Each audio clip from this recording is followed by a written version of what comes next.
Bismillahirrahmanirrahim. Assalamualaikum warahmatullahi wabarakatuh. Innal hamdalillah wassalatu wassalamu ala Rasulillah Sayyidina Muhammadin ibni Abdillah wa ala alihi wa amala amma ba'du. Perkenalkan, nama saya Lisa Juliandini. Saya dari Prodi Akuntansi Syariah kelas 3D. Saya di sini ingin membahas jawaban pertemuan ke-9. Yang pertama, apa yang dimaksud dengan Customer Relationship Management?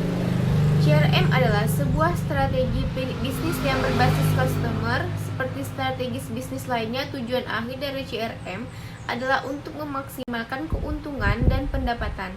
Sedangkan tujuan utama dari CRM adalah meningkatkan kepuasan pelanggan. Beberapa teknologi yang melatar belakangi CRM diantaranya adalah mendapatkan, menyimpan, analisis terhadap customer, vendor, partner, dan proses informasi internal. Ada juga yang menyebutkan CRM adalah suatu usaha yang dilakukan perusahaan untuk menjaga hubungan dengan pelanggan agar bertahan dan tidak berpindah ke perusahaan lain. Yang kedua, mengapa CRM itu penting bagi perusahaan? Karena dengan adanya CRM dapat menggunakan sistem yang bisa mengatur hubungan antara pelanggan dan pengelola, sehingga pengelola dapat mengatur saran-saran dari pelanggan secara langsung agar dapat meningkatkan bisnis atau e-commerce tersebut. Selain itu, dapat meningkatkan nilai perusahaan serta membantu dan mengembangkan produk.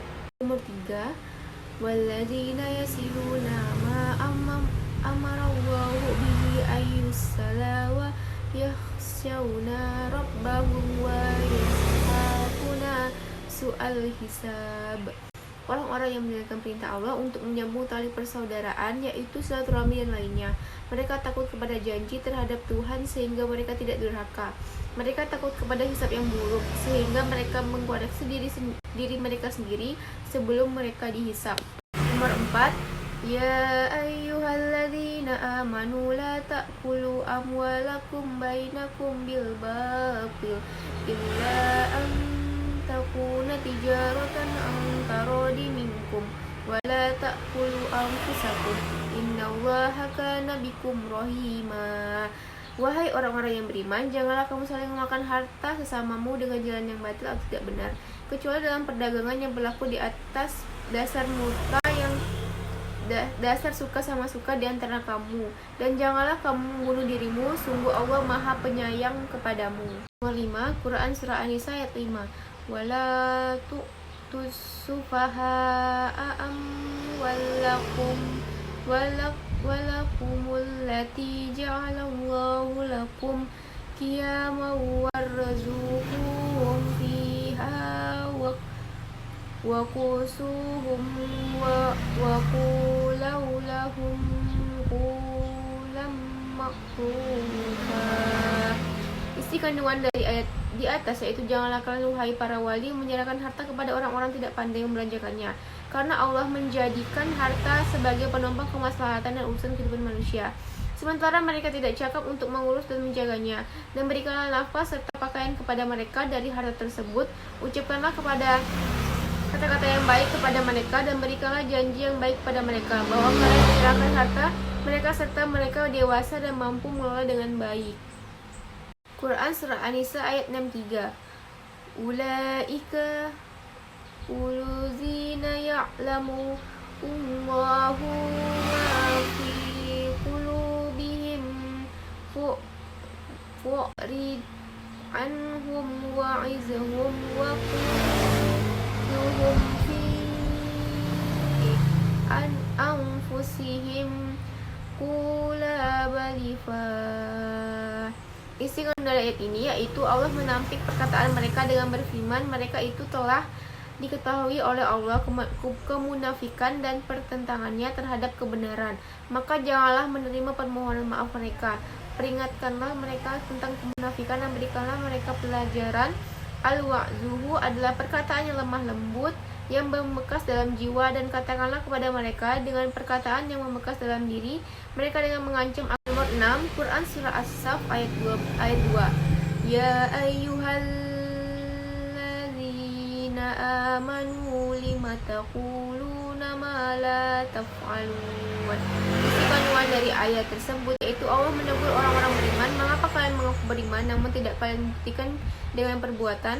Sungguh besar kemurkaan Allah jika kalian mengatakan sesuatu namun kalian tidak menjalankannya. Quran Surat ayat As-Saf ayat 3. Kabura maqtan indallahi ana taqulu ma la taf'alun. Isi kandungan dari ayat di atas yaitu menjelaskan bahwa amat besar murka Allah bila berkata dengan lisan jika melakukan apa yang tidak dilakukan. Nomor 7, coba baca surah Al-Ankabut ayat 46 dan jelaskan arti dari isi kandungannya.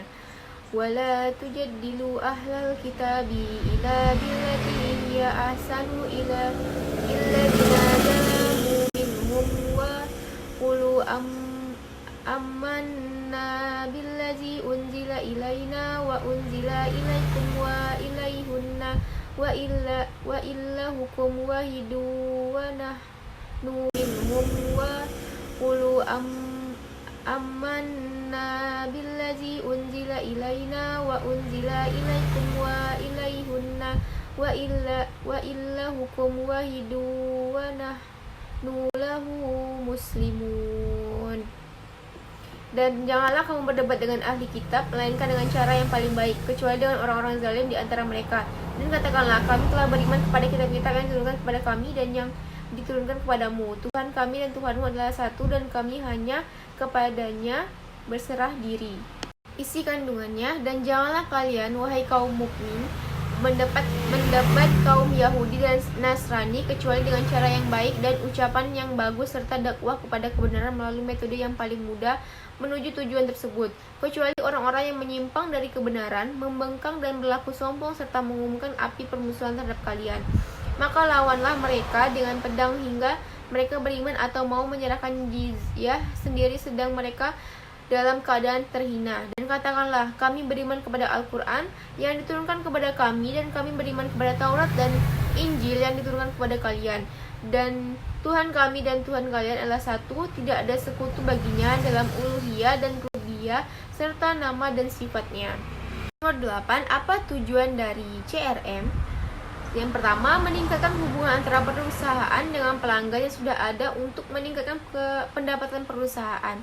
Yang kedua, menyediakan informasi yang lengkap mengenai pelanggan untuk memaksimalkan jalinan hubungan pelanggan dengan perusahaan melalui penjualan secara upselling dan cross-selling sehingga dapat meningkatkan keuntungan dengan cara mengidentifikasi, menarik, serta mempertahankan pelanggan yang paling memberikan nilai tambah bagi perusahaan. Yang ketiga, menggunakan informasi yang terintegrasi untuk menghasilkan pelayanan yang memuaskan dengan memanfaatkan informasi pelanggan untuk memenuhi kebutuhan pelanggan sehingga dapat menghemat waktu pelanggan. Nomor 9, terdapat 4 dimensi customer management system yang bertujuan untuk membangun perusahaan yang lebih mendalam perihal konsumen dan meningkatkan nilai konsumen dari perusahaan. Dimensi customer management system dijelaskan sebagai berikut. Identifikasi pelanggan, customer identification, di mana sebagai perusahaan harus bisa mengidentifikasi pelanggan agar bisa diperlukan sesuai yang diharapkan serta bisa menjadi ikatan yang saling menguntungkan.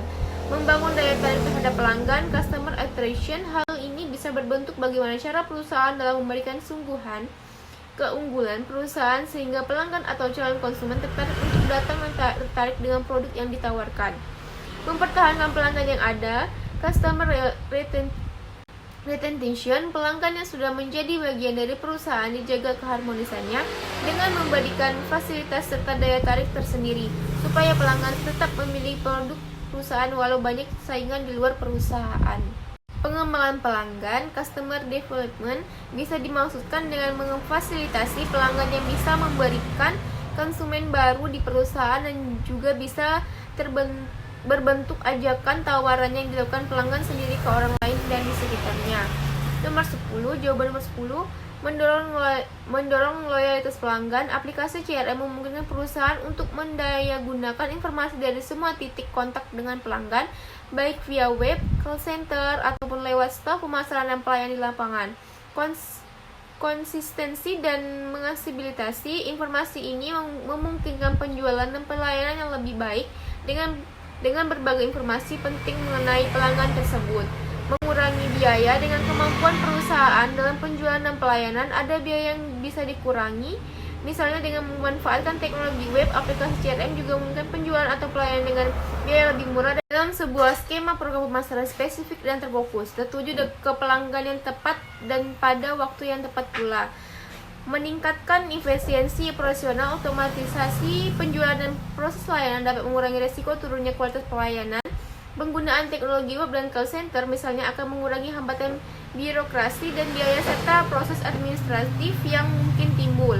Peningkatan time to market, aplikasi CRM memungkinkan kita membawa produk ke pasar dengan lebih cepat dengan informasi pelanggan yang lebih baik. Dengan kemampuan penjualan melalui web, maka hambatan waktu, geografis, sampai ketidaktersediaan sumber data dapat dikesampingkan untuk mempercepat penjualan produk tersebut. Dengan informasi pelanggan yang lebih baik, dengan kemampuan penjualan melalui web, maka hambatan waktu, geografis, sampai ketidaktersediaan sumber data dapat dikesampingkan untuk mempercepat penjualan produk tersebut. Peningkatan pendapatan, aplikasi CRM menyediakan informasi untuk meningkatkan pendapatan dan keuntungan perusahaan. Dengan aplikasi CRM, kita dapat melakukan penjualan dan pelayanan melalui website sehingga peluang dari penjualan secara global tanpa perlu menyediakan upaya khusus untuk mendukung penjualan dan pelayanan tersebut. Sekian dari saya, kurang lebihnya saya mohon maaf. Terima kasih. Wassalamualaikum warahmatullahi wabarakatuh.